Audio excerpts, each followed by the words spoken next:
G sir. Thank you. আচ্ছা, আমি কোথায় ছিলাম কতদিন? চ্যাপ্টার 5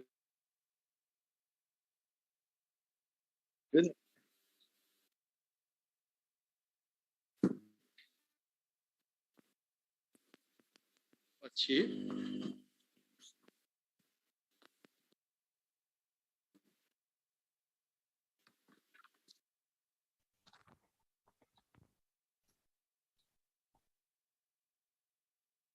কোন চ্যাপ্টার বলে? চ্যাপ্টার কত?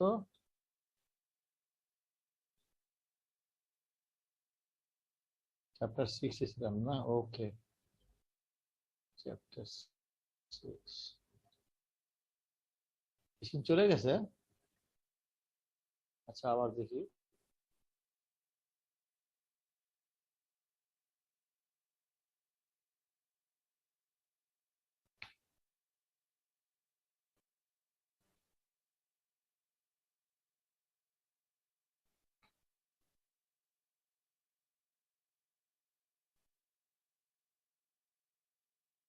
এসছে?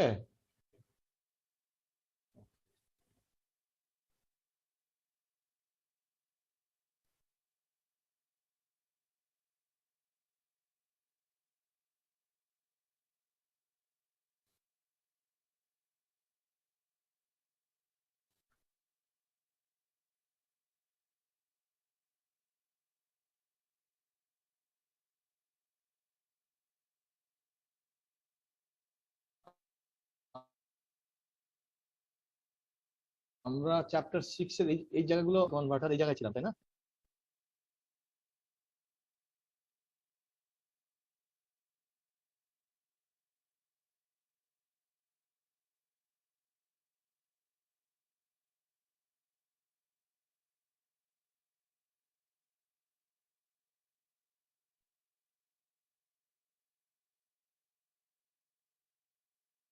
হ্যালো,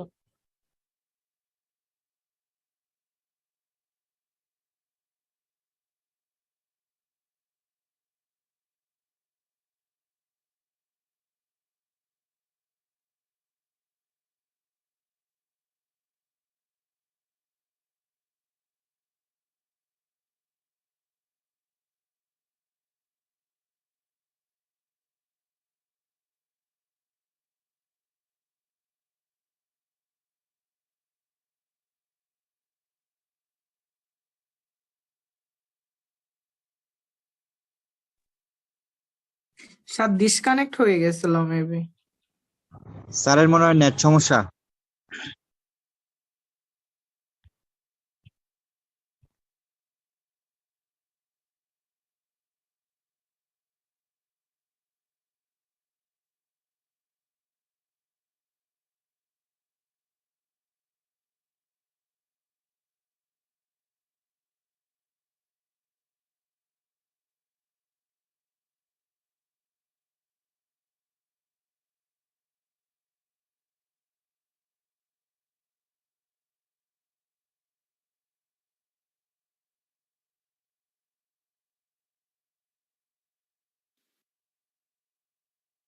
আমাকে কি শুনতে পাও তোমরা?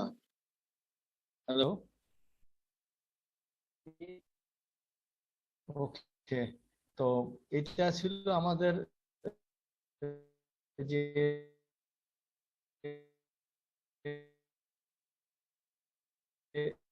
এই আমরা গত ক্লাসে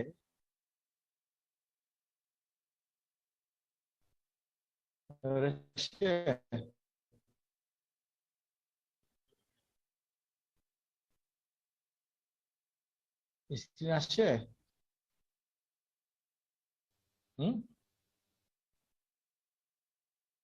আচ্ছা, তো আমরা এই যে মনে আছে ডিসি টু এসি কনভার্টার আমরা পড়েছিলাম, এবং সেখানে এই যে মাল্টি কি বলে সিঙ্গেল থেকে মাল্টি এলিমেন্ট দিয়ে আমরা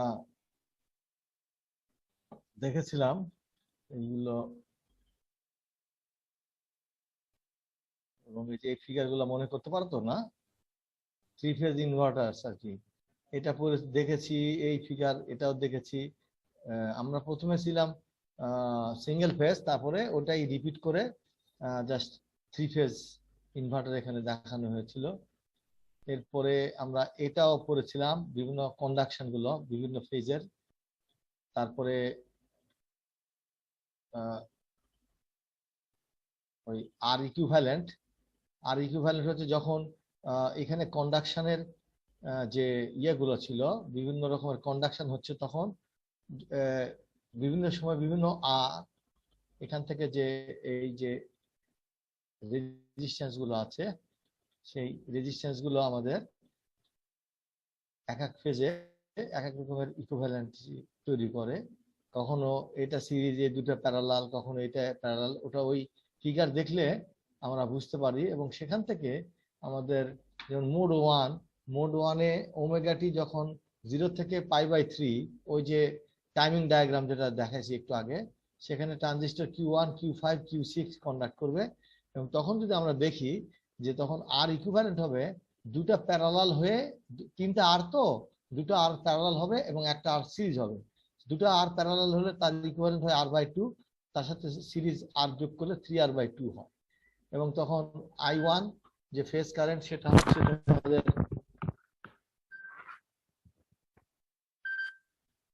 একটু ধরো তো, তোমরা শর্টকাটে বল, আমি ক্লাস নিচ্ছি। হ্যাঁ, শর্টকাটে বল, জুমে না না পরে না তো, শর্টকাটে বল, কোনো সমস্যা আছে?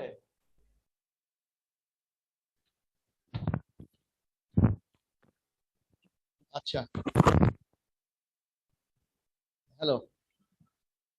তো এখন এই যে লাইন টু ফেজ ভোল্টেজ, যেটা AN VCN, এগুলো কারেন্ট যখন আমরা জানবো, তখন কারেন্টকে রেজিস্ট্যান্স গুলোতে গুণ করলে পাবো। যেমন এখানে VAN VCN, এটা হচ্ছে যে দুটো প্যারালাল নোড ছিল, সেই দুটো প্যারালাল নোডের ইকুইভ্যালেন্ট রেজিস্ট্যান্স R/2, ওর মধ্যে দিয়ে I1 কারেন্ট যাচ্ছে, সেই জন্য এটা হচ্ছে VAN হচ্ছে I1 × R/2।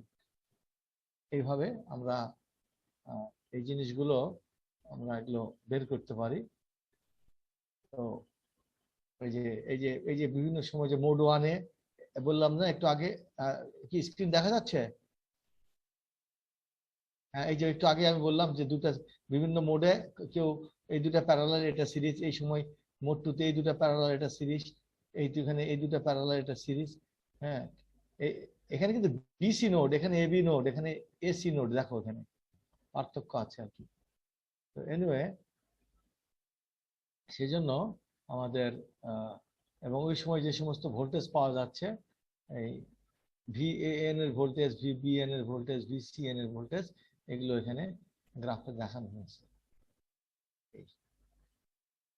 এরপরে পরের সাইকেল, পরের মোড 2, ওই যে এখান থেকে যে এই অ্যাঙ্গেলের মধ্যে, তখন আর ইকুইভ্যালেন্ট অন্য ওই সবসময় দুটো প্যারালাল। এখানে তো দেখালাম আমরা যে তিনটা মোডেই প্যারালাল, দুটা প্যারালাল আর একটা সিরিজ। তো এইভাবে মোড 1, মোড 2, মোড 3 সবগুলোতে বেসিক্যালি আমাদের ভোল্টেজের যে মানগুলা, সেগুলো সবসময় দেখো এখানে ভোল্টেজের মান যে আমরা হিসাব করেছি, এই যে VS/3, আর হচ্ছে 2 VS/3, সেই মানগুলা আমরা এখানেও এই যে এখানে দেখতে পাই, VS/3, 2 VS, এই যে এটা 2 VS/3। এখানেও এইভাবে প্রত্যেকটাই সিমিলার, আইডেন্টিক্যাল, কিন্তু বিভিন্ন টাইমে ওই ভোল্টেজ গুলো অ্যাপিয়ার করছে। তো এই আর কি। আর আমাদের ওই এগুলো যেহেতু আমাদের ভোল্টেজ রিপিট করতেছে, সেই জন্য আমরা টোটাল যে ভোল্টেজটা এসি পেলাম, এটা কি আমাদের সাইনোসয়েডাল পেয়েছি? বলো দেখি, এই যে ভোল্টেজ গুলো যে আমরা পেলাম, এটা কি সাইনোসয়েডাল? তো না, কিন্তু পিরিয়ডিক কিনা বলো? হ্যাঁ, পিরিয়ডিক যদি হয় তাহলে ফুরিয়ার সিরিজে এক্সপ্যান্ড করা যাবে। ফুরিয়ার সিরিজে সে আগে আমরা এক্সপ্যান্ড করছি, সেই এক্সপ্যানশনের নিয়মে এই যে একটা ডিসি কম্পোনেন্ট আর এইগুলো দিয়ে, এগুলো আগের মতো এগুলো সূত্র ব্যবহার করে আমাদের আমরা এগুলো বের করতে পারি। ফুরিয়ার সিরিজের যে ফর্মুলা, এগুলো ম্যাথমেটিক্যাল জিনিস আমরা আগেও করেছি। তবে এই জিনিসগুলো তোমাদের পরীক্ষায় আমি দিই না, সত্যি কথা যেটা, কারণ এগুলো হয় কি, ম্যাথমেটিক্যাল হলে এগুলো তো বেশ ক্লামজি থাকে, তো স্টুডেন্টের ভুল হয়ে যায়। আমি হয়তো জাস্ট বোঝার জন্য ওগুলো বলছি, হয়তো ইকুইভ্যালেন্ট রেজিস্ট্যান্স বা ভোল্টেজ গুলা ওই পর্যন্ত হয়তো দেই পরীক্ষায় সাধারণত দিলে, এই দিকে দিই না, বাট তোমরা এগুলো একটু পড়ে বুঝে রাখবে, ঠিক আছে, তোমাদের ভালোর জন্য। এই থিওরিটা সিমিলার, কিন্তু একটু ক্লামজি যেহেতু থ্রি ফেজ, এই জন্য। আচ্ছা যাই হোক, এটা হলো আমাদের থ্রি ফেজ সাপ্লাইয়ের, যেরকম প্রবলেমও আছে কিছু।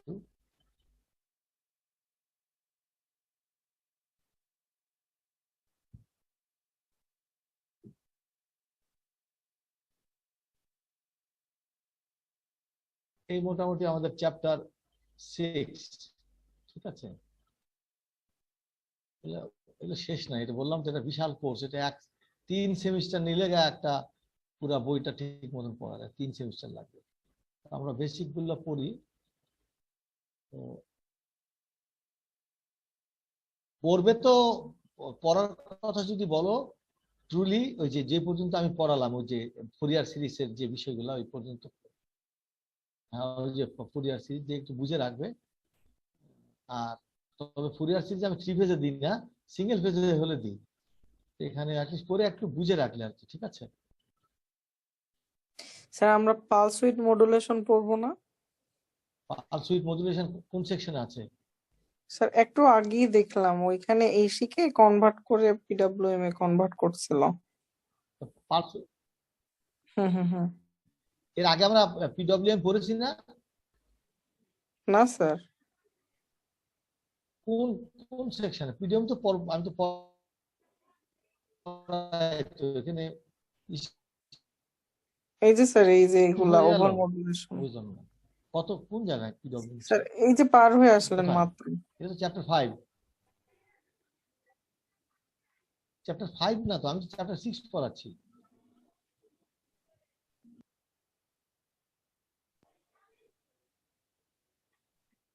333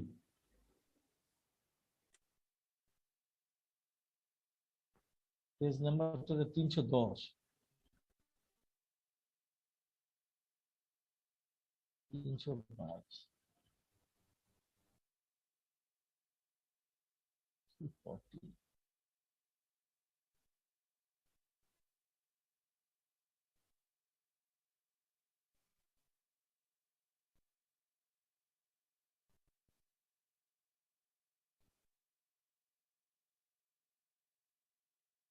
থ্রি থ্রি টু, এটা 333, এটা কোথায়? এটা তো 33380 পেজ, গেটিং সিকোয়েন্স। না না, এটা এটা এটা এটা আমরা এমনি এমনি আরেকটা পালস উইথ করেছি সেটা, এটা এটা তোমার ওই সিমিলারই, এটা ক্রিটিক্যাল, এগুলো ফিগার, এগুলো জাস্ট কনসেপচুয়াল, কঠিন কিছু না, বাট এটা দরকার নেই। পালস উইথ মডুলেশন তো আমরা ওই যে এমনিতে একটা পালস উইথ মডুলেশনের কথা বলেছিলাম, মনে হয় ডিসি টু ডিসি কন্ট্রোলে, ওই যে কনস্ট্যান্ট ফ্রিকোয়েন্সি, কনস্ট্যান্ট, তারপরে কি কনস্ট্যান্ট পিরিয়ড, মনে আছে? ভুলে গেছো তোমরা? হ্যাঁ হ্যাঁ হ্যাঁ হ্যাঁ।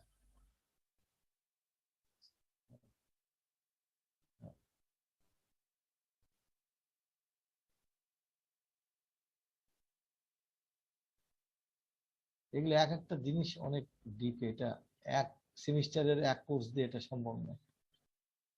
তবে শোনো, তোমাদেরকে আমি বলি, যেটা সেটা হচ্ছে কনসেপ্ট গুলো তো তোমাদের তো থাকলো তো, এখন যেটা তোমরা করবে সেটা হচ্ছে যে আহ, এই ইয়ে করবে, ওই যখন কাজে লাগবে, এই লাইনে কেউ কাজ করবে বা চাকরিতে, তখন এগুলো বই বের করে পড়ে নিয়ে তারপর তার নির্দিষ্ট যেটা লাগবে সেগুলো তোমরা পড়ে নিতে পারবে, অসুবিধা হবে না, জেনে নিতে পারবে। সবাই তাই করে, পৃথিবীর সব দেশেই তাই, সব জিনিস ডিটেলস পড়ানো যায় না, সময়ের অভাবে, ক্রেডিটের অভাবে। চ্যাপ্টার, তারপর হলো চ্যাপ্টার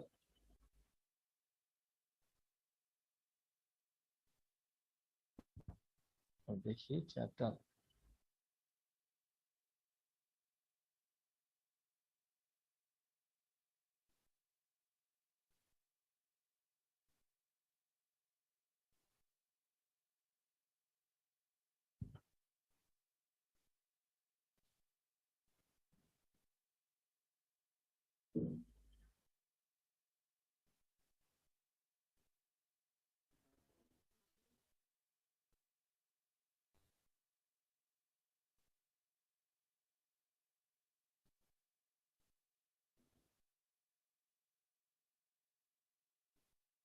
আচ্ছা চ্যাপ্টার 9-এ হলো বেসিক্যালি তোমার ওই থাইরিস্টরস, বিভিন্ন যে থাইরিস্টর গুলো ব্যবহার করা হয় না সুইচিং এর জন্য, এটা হচ্ছে বেসিক্যালি ডিভাইস গুলো চ্যাপ্টার 9-এ। এখানকার অনেকগুলো আমরা জানি। তো আচ্ছা, প্রথমে এটা জাস্ট থাইরিস্টর যে ফ্যামিলি আছে, যেমন দুই একটা নাম বলতে পারো তোমরা থাইরিস্টর ফ্যামিলির? বলো তো। আর এসিআর, ট্রায়াক, এগুলো হচ্ছে থাইরিস্টর ফ্যামিলি। আচ্ছা যাই হোক, বেসিক থাইরিস্টর বলতে আমরা আসলে একটা 4 লেয়ার ডিভাইস বুঝি নর্মালি। যেমন এসিআর একটা ট্রানজিস্টর হচ্ছে 3 লেয়ার, এটা তো পিএন, এটা হলো 4 লেয়ার। হ্যাঁ, আবার 5 লেয়ার আছে ডিভাইস, কি বলতো? Triac 5 layer. তো এটার বেসিক সিম্বল হচ্ছে যে পি এ 4টা লেয়ার থাকবে, 3টা জাংশন, একটা অ্যানোড, একটাকে বলা হয় ক্যাথোড, আর একটাকে বলা হয় গেট। এটা সিম্বল হচ্ছে এইটা। এক্স্যাক্টলি এই ডিভাইসটা আসলে বেসিক্যালি এসসিআর। এসসিআর বলতে যে ডিভাইস সিলিকন কন্ট্রোল রেক্টিফায়ার, তার সিম্বল হচ্ছে এইটা, তার স্ট্রাকচার এইটা। ঠিক আছে, এটা দিয়েই বেসিক্যালি শুরু করা হয়েছে। তো ওই যে পিএন, এখানে তোমার অ্যানোড, ক্যাথোড, গেট। এটা ভিতরে পিএন যে 4টা লেয়ার আছে, এই 4টা লেয়ারকে তোমার উপরে 3টা এবং নিচের 3টা মিলে 2টা ট্রানজিস্টর ইকুইভ্যালেন্ট ধরা যায়। একটা হচ্ছে পিএনপি আর হচ্ছে এনপিএন। বুঝতে পেরেছো এই ছবিটা? এটা একটা এনপিএন ট্রানজিস্টর, এটা একটা পিএনপি ট্রানজিস্টর, আসলে 4 লেয়ার। আমরা এটাকে যদি ইকুইভ্যালেন্ট সিম্বলে আঁকি, তাহলে জিনিসটার চেহারা দাঁড়াবে, ও এটা দেয় না এখানে, ট্রানজিস্টর ছবি দেয় না, এই যে এখানে দিয়েছে। বুঝতে পারছো? এই যে পিএন, এখানে যে ওয়্যার কানেকশন, মানে এটা শর্ট, মানে আসলে এটা এন। এখন এই যে উপরের যে পিএনপি, এই যে এটা হচ্ছে পিএনপি ট্রানজিস্টর, আর এটা হচ্ছে এনপিএন ট্রানজিস্টর। বুঝতে পারছো? আর নিচে ক্যাথোড, উপরে অ্যানোড, আর এখানে গেট। এবং এখানে এটার বেজের সাথে এটার কালেক্টরের কানেকশন, এটার কালেক্টরের সাথে এটার বেজের কানেকশন। এই ইকুইভ্যালেন্ট মডেলটা বুঝতে পারছো তো নাকি, না কোনো প্রশ্ন আছে? টার্মিনাল তো 3টাই। হ্যাঁ হ্যাঁ, তো টার্মিনাল তো 3টাই, আসলে তো 3টাই, তো বাইরে বের করা আছে 3টাই। আর এগুলো তো ইন্টারনাল কানেকশন ভিতরে। ওকে, তাহলে এটা যদি বুঝো, তাহলে এটা যদি আমরা অ্যানালাইসিস করি, তাহলে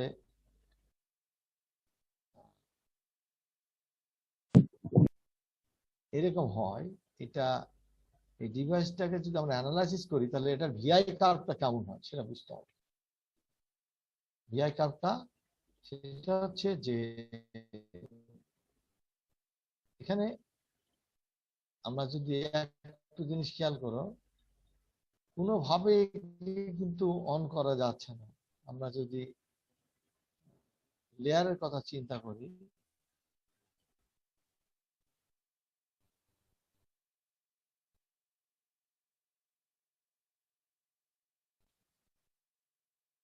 এই যে এখানে J1, J2, J3, আমি অ্যানোড টু ক্যাথোড ভোল্টেজ যেদিকেই পজিটিভ দিই আর যেদিকেই নেগেটিভ দিই, কখনো 3টা জাংশন অন হবে না, তাই না? আমি যদি এখানে পজিটিভ দিই এতে, আর কে তে যদি নেগেটিভ দিই, তাহলে আমার 2টা জাংশন ফরওয়ার্ড বাস হয়। কোন 2টা জাংশন? J1 আর J3, কিন্তু J2 রিভার্স বাস। খেয়াল করছো? J2 রিভার্স বাস। এই জন্য J2 কে ফরওয়ার্ড বাস করার জন্য ওই যে ট্রানজিস্টার অ্যাকশন যেরকম তোমরা দেখেছো যে ট্রানজিস্টারের ওই যে কালেক্টর এমিটার জাংশন আমাদের রিভার্স বাস্ট হলেও সেখান থেকে কারেন্ট ফ্লো করে যে মেকানিজমে, সেই মেকানিজমে এই গেটে পালস দিয়ে এই J2 কে অন করতে হয়। যে একে পালস দিয়ে, পালস না দিলে অন হবে না। তাহলে আমি যদি anode to cathode voltage apply করি ভিআই যে কার্ভটা, তাহলে কি হবে? আমাদের একটা জায়গায় গিয়ে এই রিভার্স যে স্যাচুরেশন কারেন্ট J2 সেটা বাড়তে বাড়তে একটা সময় গিয়ে এখানে একটা ব্রেকডাউনের মতো হয়ে ট্রানজিস্টার অ্যাকশন অন হয়ে যাবে। অর্থাৎ আমরা যদি এই গ্রাফে আসি, তাহলে আমরা গেটে যদি কোনো ভোল্টেজ না দিই, তাহলে আমরা যদি ভোল্টেজ বাড়াই, তাহলে আমাদের কি হবে? আস্তে আস্তে এই যে অ্যানোড টু ক্যাথোড ভোল্টেজ বাড়ায়, খুব অল্প কারেন্টটায় একটা গিয়ে হবে কি তোমার ওই ব্রেক ওভার হবে, ব্রেক ওভার ভোল্টেজ বলা হয়। ওই যে মাঝখানে যে জাংশনটা রিভার্স ছিল ওটা অন হয়ে যাবে। ওটা অন হয়ে ওই অন যদি হয় তাহলে সুবিধা কি, একটার কালেক্টর কারেন্ট আর একটা কিন্তু বেস কারেন্ট, এভাবে একটা রিভার্স মেকানিজম এখানে তৈরি হবে। এখানে দেখো, খেয়াল করো, আমাদের নর্মালি বেস কারেন্ট অল্প হয় তাই না, কালেক্টর কারেন্ট বেশি হয়। তাহলে এখানকার একটার কালেক্টর কারেন্ট কিন্তু আর একটার বেস কারেন্ট, তাহলে ট্রানজিস্টরের যে কারেন্ট গেইন আছে আলফা 1 আর আলফা 2, এখানে যদি বেস কারেন্ট যদি স্মল হয়, তার আলফা টাইমস গুণ করে কিন্তু এটা কালেক্টর কারেন্ট হবে, তাহলে এটা কালেক্টর কারেন্ট বাড়বে। এভাবে একটা কিউমুলেটিভ ফিডব্যাক হয়ে দুটোই অন হয়ে যাবে একটা সার্টেন হাই ভোল্টেজে গিয়ে। সেই হাই ভোল্টেজটাকে বলা হচ্ছে অ্যানোড টু ক্যাথোড যে হাই ভোল্টেজটা, সেটাকে ব্রেক ওভার ভোল্টেজ বলা হচ্ছে, তার VBO। যখন এটা অন হয়ে যাবে তখন ডিভাইসটার সিরিজ রেজিস্ট্যান্স কি ফল করবে না? কারণ এতক্ষণ কি ছিল, অফ থাকা অবস্থায় মাঝখানে জাংশনটা রিভার্স বায়াস পিএন জাংশনের রেজিস্ট্যান্স কি হয়, অনেক হাই থাকে তাই না? কিন্তু যখন অন হয়ে যাবে জাংশনটা, তখন তিনটা জাংশনে ফরওয়ার্ড বায়াস হয়ে গেলে কি হবে? রেজিস্ট্যান্স ফল করবে। তো রেজিস্ট্যান্স ফল করলে ওর অ্যাক্রোসে যে ভোল্টেজ VBO ড্রপ হয়েছিল, সেই ভোল্টেজ কি অত আর বেশি থাকতে পারবে? ভোল্টেজ ফল করা যাবে। তখন এই যে ভোল্টেজ ফল করে গেল, এখানে একটা ট্রানজিশন। তাহলে এই যে রিজিয়নটা, এটাকে কি বলা হয়? Negative resistance region. এটাকে বলা হচ্ছে নেগেটিভ রেজিস্ট্যান্স রিজিয়ন। অর্থাৎ ভোল্টেজ কমতেছে কিন্তু কারেন্ট বাড়তেছে তাই না? এখানে কি হচ্ছে, ভোল্টেজ এই যে লাইনটা কি হচ্ছে, এই লাইনে ভোল্টেজ কমতেছে কারেন্ট বাড়তেছে না? তাহলে এটা ওহমস লর উল্টা নাকি? এই জন্য এটাকে বলা হয় নেগেটিভ রেজিস্ট্যান্স রিজিয়ন। ওই যে রেজিস্ট্যান্সটা কমে যাচ্ছে, সিরিজ রেজিস্ট্যান্সটা এসে তারপরে এক জায়গায় দাঁড়ায় যায়। এরপরে তোমার যেহেতু এবার জাংশন অন হয়ে গেছে, এবার সামান্য একটু ভোল্টেজ বাড়ালে কারেন্ট কিন্তু অনেক র্যাপিডলি বাড়তেছে। এই যে এই লাইনটা, বুঝতে পারছো? এই যে এইবার ব্রেক ওভারের পরে কারেন্ট যদি একটু বাড়লে লাভ দিয়ে দেয়, লম্বা স্টিফ কারেন্ট বাড়তেছে। বুঝা গেছে? এই লাইনটা, এই ব্ল্যাক লাইনটা, হ্যাঁ। এরপর তুমি যদি ভোল্টেজ বাড়াতে থাকো, তোমার সাপ্লাই বাড়াতে থাকো, তখন অনেক বেশি কারেন্ট বাড়বে। এখন তিনটা জাংশন অন।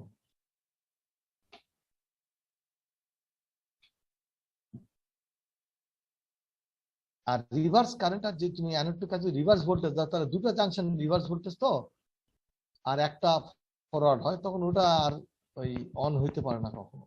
বাট ওই যে রিভার্স ব্রেকডাউন ভোল্টেজ যেটা আছে, এটা ব্রেকডাউন যে নষ্ট হয়ে যাবে, যেটা অ্যাভালান্স ব্রেকডাউন যেটা, সেটা হইতে পারে অনেক হাই ভোল্টেজে। So this is not expected. আচ্ছা, এখন এই যে ব্রেক ওভারটা, এই আমি যদি গেটে কোনো ভোল্টেজ না দিয়ে থাকি, গেটে যদি কোনো ভোল্টেজ না দেই বা গেটে কোনো কারেন্ট না দিই, তাহলে আমার ব্রেক ওভারটা এই জায়গায় হবে। কিন্তু আমি গেটে যদি আগের থেকে একটু কারেন্ট দিয়ে রাখি, যে গেটে অর্থাৎ ইকুইভ্যালেন্ট সার্কিটে যদি আমি এখানে দেখাই, এখানে আমি এই যে গেট বা এই যে গেট, আমি গেটে যদি একটু বায়াস করে রাখি আগের থেকে, এতক্ষণ যেটা বললাম সেটা গেট ওপেন আছে, গেট গেট দিয়ে এটাকে যদি আমি একটু ফরওয়ার্ড বায়াস করে রাখি, তাহলে আগের থেকে এটার একটা বেস কারেন্ট সে পেয়ে থাকছে। সেই জন্য তার ব্রেক, রাইট রাইট, ব্রেক ওভারটা একটু আগে হবে, এই যে ডটেড লাইন, এই যে এটা একটু আগে শুরু হবে। আমি যদি আরো বেশি বায়াস দিই তাহলে আরো সরে যাবে।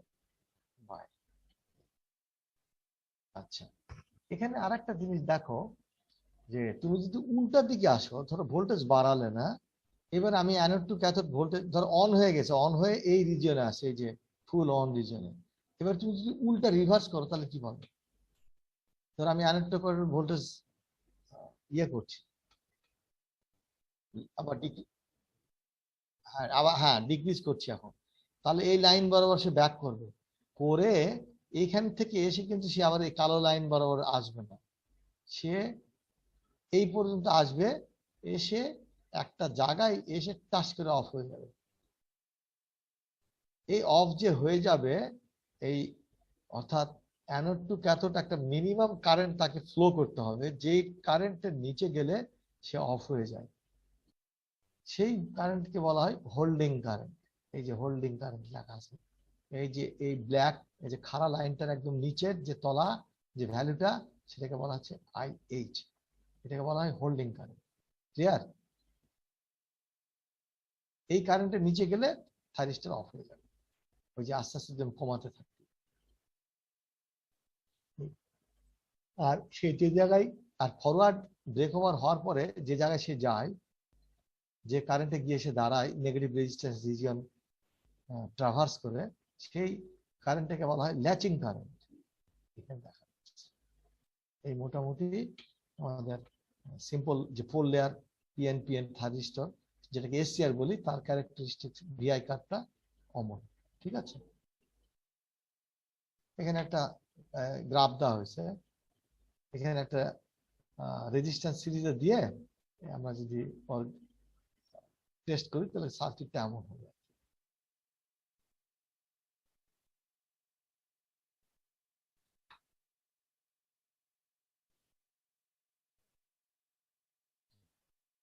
এখন এই টু ট্রানজিস্টর যে অ্যানালজি বা টু ট্রানজিস্টর মডেল, এটাকে আমার ম্যাথমেটিক্যাল ব্যাখ্যা আছে, সেটা হলো যে এইটা, এই যে টু ট্রানজিস্টর যে মডেলটা, সেটা ব্যাখ্যা হচ্ছে যে তোমার যদি আমরা কালেক্টর কারেন্ট, এটা তো ট্রানজিস্টরের তোমরা নর্মাল ইকুয়েশন জানো, যে IC equal to alpha IE plus ICBO, এই যে লিকেজ, যেটা এই ইকুয়েশন তোমরা পেয়েছো তো আগে, নিশ্চয়ই পড়েছো ট্রানজিস্টরের ইকুয়েশন, রাইট? হ্যাঁ, এইটা এই সেই ইকুয়েশন, কালেক্টর কারেন্টের ইকুয়েশন। এখন আমাদের এখানে দুটো ট্রানজিস্টর আছে, একটা 1 একটা 2, তাহলে IC1 উপরে ট্রানজিস্টর, তাহলে তার আলফা 1 ইন্টু অ্যানোড কারেন্ট হচ্ছে তার তার কি তার এমিটার কারেন্ট প্লাস এইটা, এটা হলো আমার IC2 হচ্ছে এইভাবে ওই alpha 2 into IK cathode current into plus ICBO। এখন আমি যদি দুটো যোগ করি তাহলে কিন্তু আমার net anode current IC1 plus IC2, তোমরা যদি নেট অ্যানোড কারেন্ট কি দেখো, এখানে দেখো নেট অ্যানোড কারেন্ট মানে এখানকার যে কারেন্ট, সেটা কি, এই কারেন্টটা দুই ভাগে ভাগ হয়েছে না, IC1 প্লাস IC2, এই যে এই কারেন্টটা কি, এই যে এইদিকে যেটা চলে আসলো সেটা নিচে ট্রানজিস্টরের কি কালেক্টর কারেন্ট না, তাহলে এই আইএ এই ট্রানজিস্টর হয়ে দুটা ব্রাঞ্চ হয়েছে, একটা হচ্ছে এই ট্রানজিস্টর বেজ হয়ে দ্বিতীয় ট্রানজিস্টরের কালেক্টর কারেন্ট, আরেকটা হচ্ছে প্রথম ট্রানজিস্টরের কালেক্টর কারেন্ট। তাহলে আমাদের নেট আইএ ইকুয়েশন বলতে পারি না যে এই কারেন্ট IC1 এটা প্লাস IC2, ওকে, তাহলে এই যে IA equal to IC1 plus IC2, IC1 এর ইকুয়েশন আর IC2 ইকুয়েশন একটু আগে ছিল, বসিয়ে দিলে এবং আমরা এখানে সলভ করলে আমরা পেয়ে যাব হচ্ছে IA হচ্ছে এটা। এখন I এর যে ইকুয়েশন সেটার মধ্যে আমরা দেখতে পাচ্ছি যে α1 প্লাস α2 এটা নিচে আসছে। এই হলো আমাদের অ্যানোড কারেন্টের ইকুয়েশন এই থাইরিস্টরের।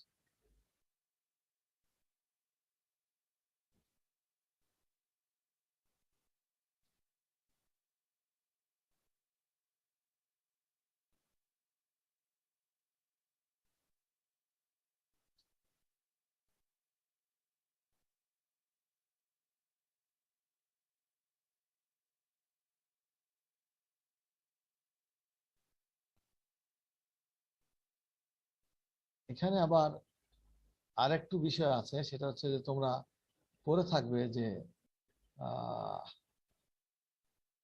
জাংশন ক্যাপাসিটেন্স আছে না পিএন জাংশনের, এই যে সেই জাংশন ক্যাপাসিটেন্স গুলো আবার এখানে একটা মডেল ট্রানজিয়েন্ট মডেল। তো সেখানে জাংশন ক্যাপাসিটেন্স গুলো এরকম থাকে, হঠাৎ করে ভোল্টেজ অ্যাপ্লাই করলে এই জাংশন ক্যাপাসিটেন্স গুলো আবার ইয়ে হয়ে যাবে, কি বলে ফাংশনিং করে, এবং সেগুলো ওই যে ক্যাপাসিটর তারা অ্যাক্রোসের ভোল্টেজ চেঞ্জে বাধা দেয়, সেই ফেনোমেনা গুলো এখানে তারা কাজ করে। তো সেখানে আবার এই ট্রানজিয়েন্ট মডেলে I J2 জাংশন 2 এর ভোল্টেজ হচ্ছে কি dq dt q equals to CV, ওই যে ক্যাপাসিটর মডেল দিয়ে, সেগুলো দিয়ে ওই যে এখানে দেখানো হচ্ছে দুটো ফাংশনের গুণফল হিসাবে ডেরিভেটিভ করে দেখানো হয়েছে I J2 ইকুয়ালস টু এটা প্লাস এটা।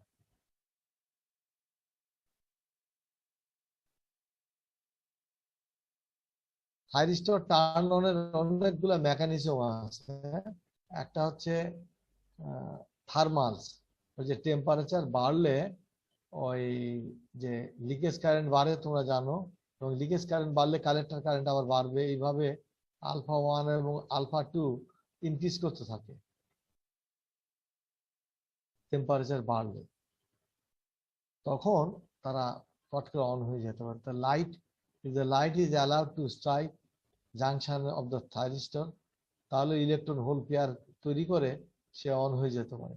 হাই ভোল্টেজ যে হতে পারে, হঠাৎ করে যদি একটা হাই ভোল্টেজ এসে পড়ে, তাহলে যে ডিভিডিটি মাধ্যমে সে ওই যেটা একটু আগে বললাম এইভাবে অন হতে পারে। আর সর্বোপরি গেট কারেন্ট দিয়ে তো অন হতে পারবেই, গেটে কারেন্ট দিলেও অন হয়। তো নর্মালি আমরা সার্কিটে যে আমাদের কন্ট্রোলের মধ্যে যেটা করি সেটা গেটের ট্রিগার দিয়ে দিয়ে আমরা অন করি, এই যে এই লাস্ট একটা,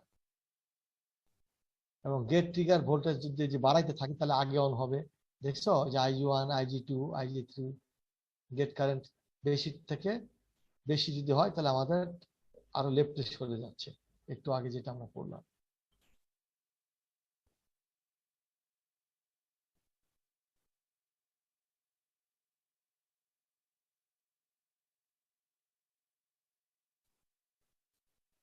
আবার ঠিক একইভাবে থাইরিস্টরকে আমরা অফ করতে পারি, তোমার টার্ন অফ তোমার রিভার্স ভোল্টেজ অ্যাপ্লাই করি, অনের সেট থেকে অফের চলে যাবে। এই মোটামুটি আমাদের বেসিক থাইরিস্টর আমরা দেখলাম। আচ্ছা,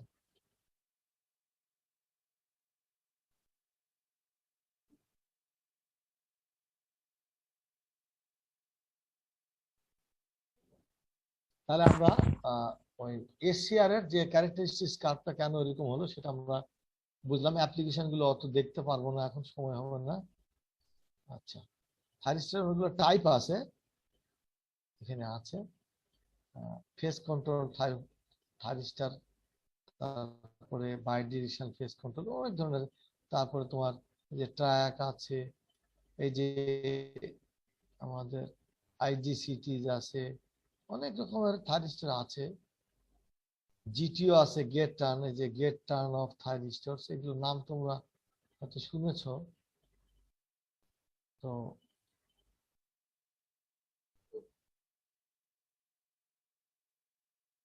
এটা হচ্ছে 5 লেয়ার ট্র্যাক, ট্র্যাক হচ্ছে 5 লেয়ার। 5 লেয়ার যদি হয় তাহলে উপরের 4টা দিয়ে একটা এসিআর, নিচের 4টা দিয়ে আরেকটা এসিআর, ঠিক না? বুঝতে পারছো আমার কথা? হ্যালো, আমার কথা শোনা যায় না? আমি বলছি যে 4টা লেয়ার যখন ছিল তখন উপরের 3টা আর নিচের 3টা দিয়ে দুটো ট্রানজিস্টর হলো না? তাহলে 5টা লেয়ার যদি থাকে, পি এভাবে, তাহলে উপরের 4টা আর নিচের 4টা দিয়ে তাহলে দুটো এসিআর হবে। বোঝা গেছে এবার? আচ্ছা, তাহলে দুটো এসিআর যদি হয় তাহলে এখন আমাদের এই অ্যানোড ভিআই যে কার্ভটা এবার দুই দিকেই এক্সটেন্ডেড হবে। অর্থাৎ আমি পজিটিভ ভোল্টেজ যদি দেই, অ্যানোড টু ক্যাথোড এক ডিরেকশনে ভোল্টেজ যদি দেই এক পোলারিটিতে, তাহলে একদিকে ব্রেক ওভার পাবো। পোলারিটি যদি আমি উল্টিয়ে দিই তাহলে আবার অন্যদিকে ব্রেক ওভার পাবো। এবং এই কানেকশনটা এখানে দেখানো হয়েছে, এই যে দুটা থাইরিস্টার, দুটো এসিআর, এটা 4 লেয়ার, এটা উপরের 4 লেয়ার, এটা হচ্ছে ধর নিচের 4 লেয়ার। তারপরে ওদের মাঝখানে দুটো লেয়ার একত্র করে ইন্টারনাল কানেকশন করে গেট হয়েছে। একটা হচ্ছে এটার জন্য গেট, আবার এটাও এটার জন্য গেট। কিন্তু এই গেটটা একে ট্রিগার করবে নাকি একে ট্রিগার করবে সেটা গেটের পোলারিটির উপর নির্ভর করবে। একটা পোলারিটিতে গেটের ভোল্টেজ এটার জন্য ফেভারেবল হবে, আর একটা পোলারিটি তার রিভার্স পোলারিটি দিলে এটার জন্য ফেভারেবল হবে। বুঝতে পেরেছো? তাহলে এসিআরটা আমাদের কিন্তু ইউনিডাইরেকশনাল ছিল, শুধু অ্যানোড টু ক্যাথোড। ওখানে কিন্তু ডিসি কন্ট্রোল করা যাবে, কিন্তু ট্র্যাক দিয়ে আমার কি ডিসি না এসি কন্ট্রোল করা যাবে। দুই ডিরেকশনে আমার সে কারেন্ট ফ্লো করতে পারবে। এসিআর এ শুধু উপরে অ্যানোড থেকে ক্যাথোডে কারেন্ট ফ্লো করে, ক্যাথোড থেকে অ্যানোডে কারেন্ট ফ্লো করে না। আর এটাতে অ্যানোড থেকে ক্যাথোডে কারেন্ট ফ্লো করবে উপর থেকে নিচে, যদি আমি এই এই ডিরেকশনে অর্থাৎ পজিটিভ হাফ সাইকেলে। নেগেটিভ হাফ সাইকেল দিলে সে আবার উল্টাটা কারেন্ট ফ্লো করবে। এই জন্য আমরা এসিআর কে আমরা কন্ট্রোল রেকটিফায়ার বলি ফর ডিসি অ্যাপ্লিকেশন, কিন্তু ট্র্যাক এসি অ্যাপ্লিকেশন। এখন এই ট্র্যাকের ইন্টারনাল স্ট্রাকচারে ট্র্যাকের সিম্বল হচ্ছে এইটা। ট্র্যাকের সিম্বল খেয়াল করছো? এটা হচ্ছে ব্যাক টু ব্যাক দুটা এসিআর লাগানো হয়েছে মনে হচ্ছে, আর একটা সিঙ্গেল গেট। আর এখানে অ্যানোড ক্যাথোড বলার সুযোগ নাই, এই জন্য যেটা এই ডিরেকশনেও কারেন্ট ফ্লো করে, এই ডিরেকশনে কারেন্ট ফ্লো করে। সেই জন্য এটা এসি, যেহেতু এটাকে টার্মিনাল 1 এবং টার্মিনাল 2 বলা হয়, এই জন্য আর অ্যানোড ক্যাথোড বলা যাচ্ছে না।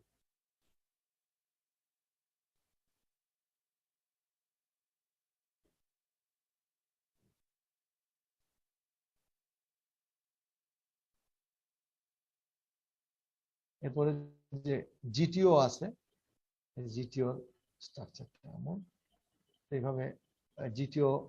জিটিওতে এখানে একটা সিম্বলটা একটু ভিন্ন, এসিআর এর মতোই, কিন্তু এখানে আবার যে খেয়াল করে দেখো, এসিআর একবার টার্ন অন হলে ওকে সহজে অফ করা যায় না, কিন্তু এই জিটিও কে আবার আমরা অফ করতে পারি এই গেটের সিগন্যাল দিয়ে। এটা স্ট্রাকচার একটু ভিন্ন, এবং সিম্বল এখানে একটা, এই যে একটা একটা এই গেটের লাইনের উপর একটা কাটা চিহ্ন দেওয়া আছে, এটা হচ্ছে জিটিওর সিম্বল, আর এটা হচ্ছে জিটিওর স্ট্রাকচার।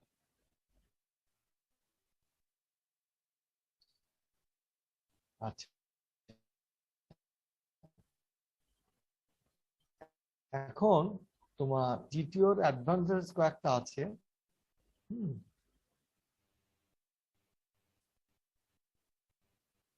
এক নম্বর হচ্ছে elimination of commutating components in force commutation, তারপরে reduction in acoustic and electromagnetic noise, electromagnetic নয়েজের থেকে সে less sensitive, faster turn off এবং ইমপ্রুভড এফিসিয়েন্সি। এই কয়টা হচ্ছে এর অ্যাডভান্টেজ।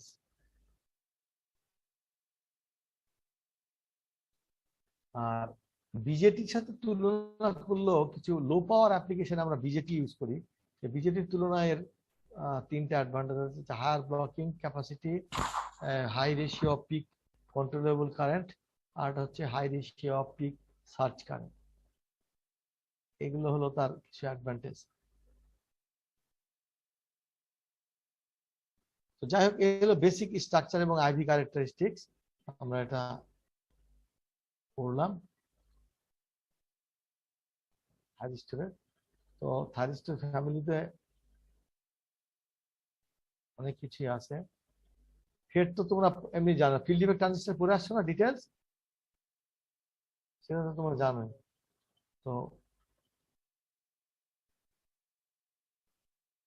আমাদের বেসিক্যালি ওই কনসেপ্টটাই লাগবে যে বিভিন্ন রকম থাইরিস্টর আছে এবং তাদের গেট আছে, তাদেরকে আমরা কন্ট্রোল করতে পারি। তো সব থাইরিস্টর ফ্যামিলি এত একটা একটা করে আমাদের লাগেও না নর্মালি, যখন লাগবে তখন তাকে পড়ে নিতে হবে প্র্যাকটিক্যাল ইউজের সময়। তো তাহলে থাইরিস্টর আমরা basically 4 layer device, ACR 5 layer device triac এবং জিটিও দেখলাম, এটার অ্যাডভান্টেজ গুলো দেখলাম জিটিওর। এই মোটামুটি থাইরিস্টর ফ্যামিলি। তারপর ওগুলো ইউজ করতে হয়, তো সেই জন্য একটু জাস্ট আইডিয়া দিলাম। অ্যাটলিস্ট 2 ট্রানজিস্টর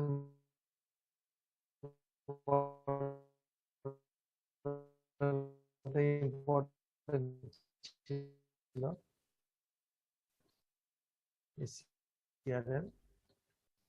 এরপরে চ্যাপ্টারটা সোজা, এই যে চ্যাপ্টার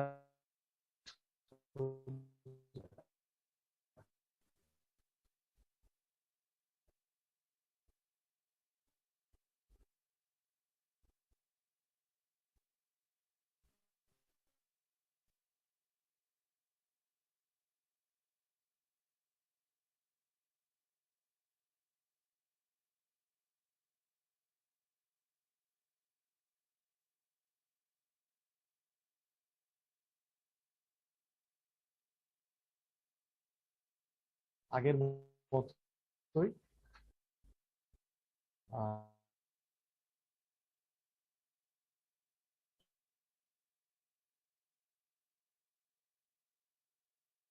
রাত চলে গেছে ভাই।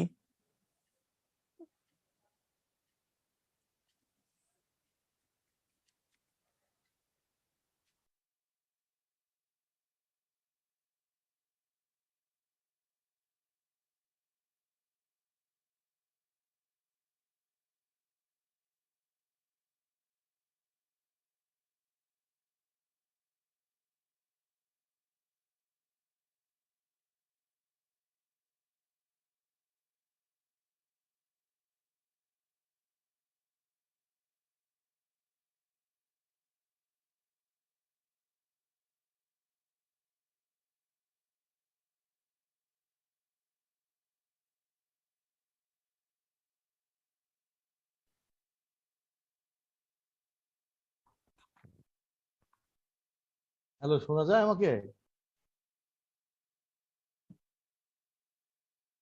নেটে খুব ট্রাবল করতেছে দেখা যাচ্ছে। আচ্ছা যাই হোক, স্ক্রিন শেয়ার আছে, চলে গেছে স্ক্রিন শেয়ার।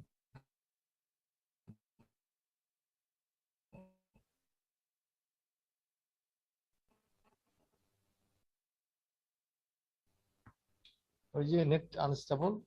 এবার কি স্ক্রিন শেয়ার হয়েছে? আচ্ছা, এখন আমি বলি, আহ, এখানে যে সুইচিং গুলা করতেছি এটা কি নতুন না? এই যেরকম সার্কিট তোমরা আগে দেখছো না, ব্রিজ, যে পুল ওয়েভ প্রথম থেকে পড়ালাম না?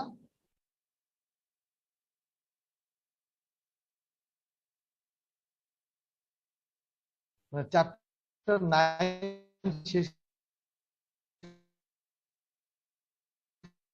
করে দিলাম তো। ওই যে এসিআর এবং মানে থাইরিস্টরের যে সুইচিং, এসিআর ট্র্যাক, এগুলো তো বুঝলে? হ্যাঁ, আমি বলতেছি যে চ্যাপ্টার 9 তো এসিআর ট্র্যাক পড়ালাম না, 2 ট্রানজিস্টর মডেল, ট্র্যাকের যে দুটা ACR back to back connection, এটা তো পড়ালাম। তারপর জিটিও পড়ালাম। তাই না? এরপরে আমি এই চারটা টেনে আসছি আর কি, ওকে একটু জাস্ট ধারণা দেওয়ার জন্য। এখন অ্যাপ্লিকেশনটা হচ্ছে চারটা টেনে। এই যে চারটা টেনে আমরা যে এই যে সিঙ্গেল ফেজ ফুল কনভার্টার করলাম, এখানে এই ধরনের চিত্র আমরা আগেও দেখে আসছি। এখন সুইচিং এলিমেন্টটা কি এখানে দেখা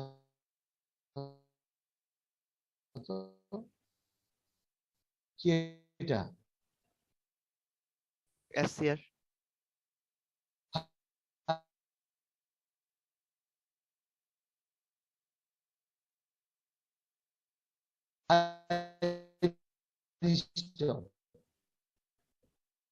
এই যে গেট এসসি। এখন আচ্ছা, তাহলে ভালো করে শোনো, আমি বলছি যে এটা এখন সুইচ গুলো কি থাইরিস্টর এসসিআর, তাই না? আচ্ছা, এখন তাহলে এইটা ওই যে সেই মোটর লোড আরএল এবং ব্যাক ইএমএফ, এই মডেল তো আমরা আগে পড়ে আসছি না? আচ্ছা, তারপর কোয়াড্রেন্ট পড়ে আসছিলাম, quadrant, first quadrant, second quadrant, third quadrant, fourth quadrant, মনে আছে অপারেশনের ভিত্তিতে? আচ্ছা, এটা হচ্ছে তোমার, চিন্তা করে দেখো ভালো করে, সিম্পল। এটা কি? এটা হচ্ছে আলফাটা কি জানো? এই যে আলফা ফায়ারিং অ্যাঙ্গেল, অর্থাৎ থাইরিস্টরকে আমি পজিটিভ হাফ সাইকেল বলো আর নেগেটিভ হাফ সাইকেল বলো, কাজ হবে না। থাইরিস্টরের এটা যদি এখানে ওই যে ডায়োড দিয়ে যেরকম আমরা চারটা ডায়োড দিয়ে ব্রিজ রেকটিফায়ার বানিয়েছিলাম, এখানে চারটা থাইরিস্টর দিয়ে ব্রিজ রেকটিফায়ার বানানো হয়েছে। ডায়োডের সাথে এই থাইরিস্টর বা এসিআর এর প্রবলেম হচ্ছে যে থাইরিস্টর ফরওয়ার্ড বায়াসটা অন হয় না, হয় তাকে গ্রেটের ট্রিগার না করলে, হ্যাঁ গেটের ট্রিগার না করলে অন হবে না। ওই যেটা ব্রেক ওভার যেটা বলেছিলাম সেটা অনেক হাই ভোল্টেজ, এখানে আমাদের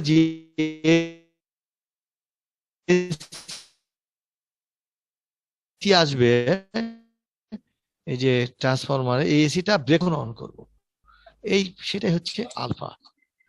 এখানে যেমন তুমি দেখো, এখানে যে এই যে ইনপুট ভোল্টেজটা আমরা দেখতে পাচ্ছি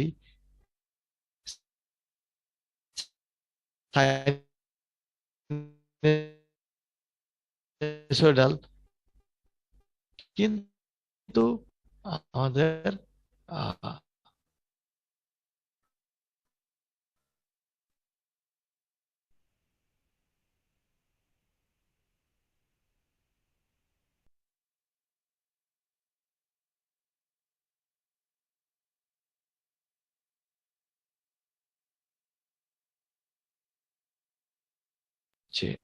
ভিভিও, ভিও যে আউট যে ভোল্টেজটা,